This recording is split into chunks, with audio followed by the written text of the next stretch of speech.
Hi అండి. అందరూ బాగున్నారా? హెల్తీగా ఎటువంటి మైదా కానీ, బ్రెడ్ కానీ లేకుండా పిజ్జా ఎలా చేసుకోవాలో చూద్దాం. దానికోసం ముందుగా మనం పిజ్జా సాస్ చేసుకుందాం.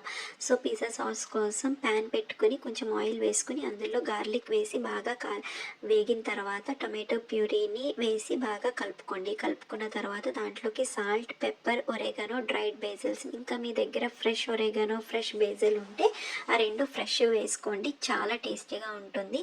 కొంచెం వాటర్ అనేది కన్సిస్టెన్సీ కొంచెం అడ్జస్ట్ చేసుకోండి. వేసుకుని కొంచెం పించ్ షుగర్ వేయండి, చాలా టేస్టీగా ఉంటుంది.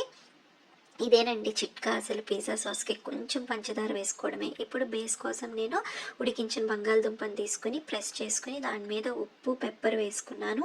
ఇప్పుడు దాన్ని కాల్చుకుంటానండి. చాలా క్రిస్పీగా కాల్చుకోవాలి. చాలా జాగ్రత్తగా ఆ ప్యాన్ మీద పెట్టుకోవాలండి. బంగాళదుంపను అనేది క్రిస్పీగా కాల్చుకోండి కొంచెం.